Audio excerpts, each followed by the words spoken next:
Luton, 5 AM, and it's very cold.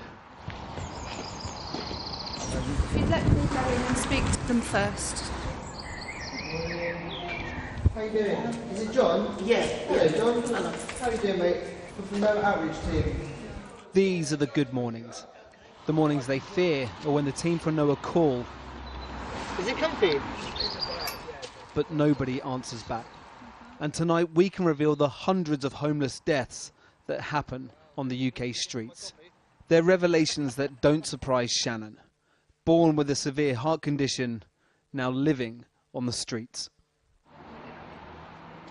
I've had 4 open heart surgeries, so I've been open from here to here 4 times, and then I've got a pacemaker and I've had it for about 5 years.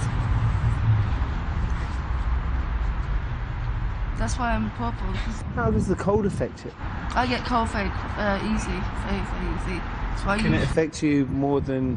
Yeah, like I get, say if you get a cold or flu, like it goes really quickly for you, but if I get it, I have like an extra month or 2. So like if I got pneumonia, I wouldn't survive.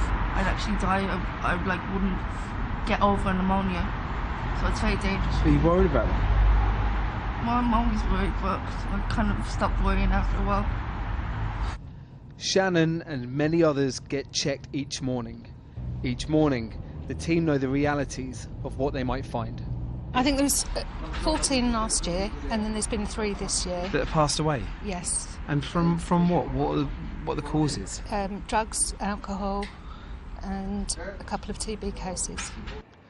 Every death leaves a mark here. For Lauren, that mark is raw and at the moment insurmountable. I thought me and him were together for life. Last May, Lauren and her boyfriend Dean were living in the boot of a car when they discovered Lauren was pregnant. Days later, Dean died of an overdose. On the day Lauren went for her first baby scan in hospital, Dean was lying in the hospital's morgue. I wanted to see him, like, how he was, and he had a smile on his face, and it was like... And I didn't want to leave, do you know what I mean? I refused to leave when they had let me see him for 5 minutes. But I refused to leave. But it was hard, but I've got a baby, so that's him. Tonight we can reveal that Dean's death was one of hundreds. For the last year, Channel 4 News, in collaboration with the Bureau of Investigative Journalism, have set out to count the number of homeless deaths. The research shows that in the last 18 months, at least 796 homeless people died across the UK. The vast majority were men. Few were old. The average age at death was just under 50. The youngest, only 18 years old. So the question is, just why are so many homeless people dying? Why are they dying so young? Well, the common myth is that they're all like Dean. It's all drug or alcohol issues or suicide.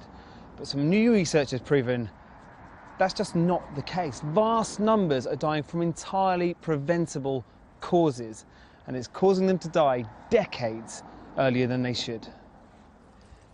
Healthcare needs to get out onto the streets, says the research by University College London. And that's what this van does, bringing screening and treatment to hostels and shelters.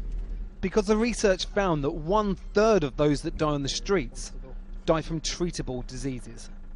The most important thing about this is it's kind of myth-busting in the way that it shows that, yes, people were still dying of drug overdoses and suicides, but actually they're dying of the same things that everyone else, that you and I will ultimately die of, heart disease and cancer. And we have drugs and medical interventions that could stop that from happening. For those on the streets with chaotic lives and chronic conditions like Andrew, this van is their only access to healthcare. My show the cameras, yeah. 2 hernias, so we've seen his. And how long have you had those for? 2 years. Andrew also has hepatitis C, which can be life-threatening, but is treatable. Do you know how you got Hep C? Sharing needles. You got hit from sharing needles? It was me, sure. It's okay. It's right, mate. The Ministry for Housing say 1 death on our streets is too many.